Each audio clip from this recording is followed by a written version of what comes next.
Assalamu alaikum. This is Torikul Islam once again in front of you.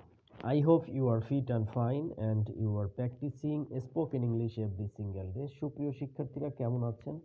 আশা করি সবাই অনেক বেশি ভালো আছেন। আজকের এই চমৎকার সেশনটিতে আপনাদের সকলকে ওয়েলকাম করছি। আজকে আমরা উইল এবং উড এর ব্যবহারগুলো শিখব। তবে আমি বলে রাখি, উইল এবং উড থেকে আমরা অনেকগুলো ক্লাস দিয়েছি ইতিপূর্বে, আপনারা চাইলে সেগুলো দেখে আসতে পারেন। এগুলোর অনেক ব্যবহার আছে, তবে এগুলোর ভিন্ন ভিন্ন অর্থে এবং বিভিন্ন সিচুয়েশনে আপনি কিভাবে এগুলোর প্রয়োগ করবেন সেটি সম্পর্কে আপনাদেরকে এক একটা ক্লাসে এক একভাবে ধারণা দেওয়া হচ্ছে।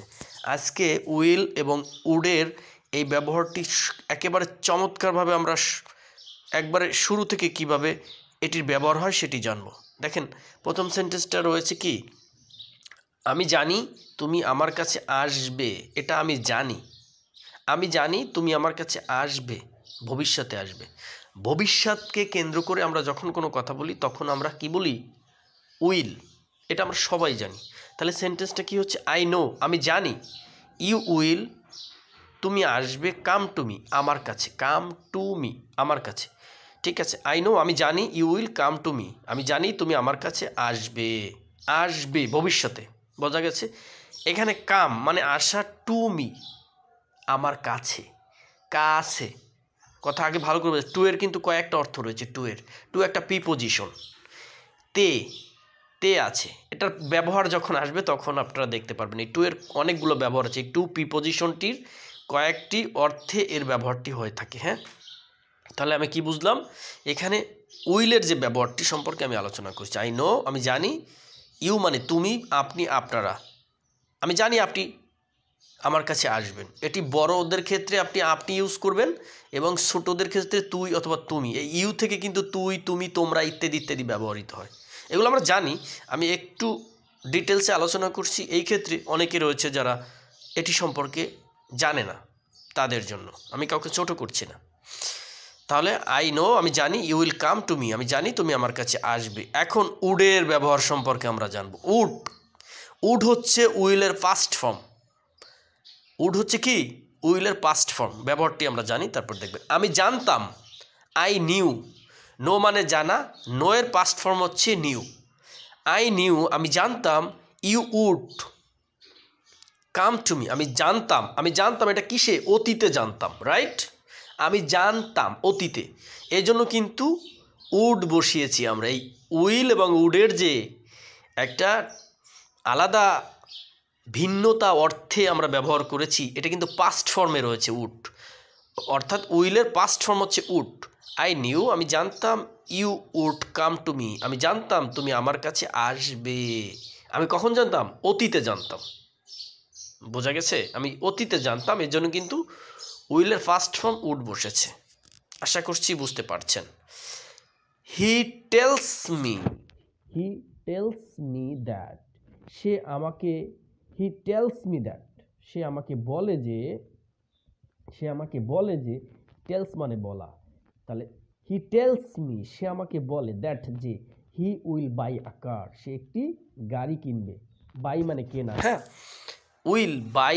উইল বাই আ কার, সে আমাকে বলে যে সে একটা গাড়ি কিনবে। আশা করছি বুঝতে পেরেছেন।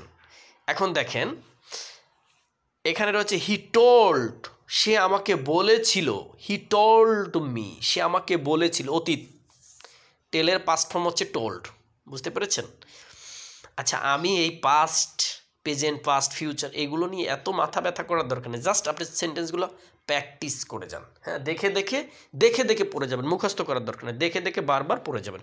হি টোল্ড মি দ্যাট, সে আমাকে বলেছিল, দ্যাট যে, হি উড বাই আ কার, সে একটি গাড়ি কিনবে। সে আমাকে বলেছিল সে একটা গাড়ি কিনবে। এখানে সে আমাকে অতীতে বলেছিল। কথা বুঝতে পেরেছেন? এজন্য টোল্ড চলে এসেছে। ওকে। আই থট, আমি ভেবেছিলাম। আই থিঙ্কের পাস্ট ফর্ম হচ্ছে থট। আই থট, আমি ভেবেছিলাম, ইউ উড কল মি, আমি ভেবেছিলাম তুমি আমাকে কল করবে। ইউ উড কল মি, আমি ভেবেছিলাম তুমি আমাকে কল করবে। সুপ্রিয় শিক্ষার্থীরা, এখানে সবচাইতে যে বিষয়টির পরে আপনি গুরুত্ব দিবেন সেটি হচ্ছে প্র্যাকটিস। দেখে দেখে পড়বেন, দেখে দেখে বারবার বারবার এটা মুখে আওড়াতে থাকবেন। হ্যাঁ, আপনি যত ভালো গ্রামাটিক্যাল বোঝেন, যত টেন্স আপনার মুখস্থ থাকুক না কেন, আপনি যদি প্র্যাকটিসের ভিতরে অভ্যস্ত না হতে পারেন, আপনার এই গ্রামাটিক্যাল, আপনার এই টেন্স আপনাকে কোনো পাবলিক প্লেসে কি করবে না, আপনি কখনো কথা বলতে পারবেন না। এই জন্য আপনাকে বারবার দেখে দেখে প্র্যাকটিসের অভ্যাস করতে হবে। প্র্যাকটিসটা যদি আপনি প্রপারভাবে করতে পারেন তাহলে দেখবেন আপনার মুখের জড়তা, আপনার শাইনেস, অর্থাৎ আপনার লজ্জা ভয়, আমি একবারে ক্লিয়ারেন্সে বলছি, লজ্জা শরম ভয় এগুলো থেকে আপনি মুক্তি পেয়ে যাবেন জাস্ট প্র্যাকটিসের মাধ্যমে। কারণ আপনার ভিতরে ইনপুট আছে, আপনি আউটপুট দিতে পারছেন, রাইট? এখন আপনার ইনপুট নাই, আপনি আউটপুট দেবেন কীভাবে? বিষয়টা হচ্ছে এরকম। সবাই ভালো থাকবেন, সুস্থ থাকবেন, আর যে কোনো প্রশ্নের উত্তর দিতে আমরা বদ্ধপরিকর ইনশাল্লাহ। টু আর ইজ হিউম্যান, আমাদেরও ভুল রয়েছে। আপনি চাইলে যে কোনো প্রশ্ন করতে পারেন, কমেন্ট করতে পারেন, লাইক শেয়ার করে আপনার টাইম লাইনে এটা রেখে দিতে পারেন। দেখে দেখে বাসায় প্র্যাকটিস করবেন। সবাই ভালো থাকবেন, সুস্থ থাকবেন। আজকে এখানে শেষ করছি। আসসালামু আলাইকুম।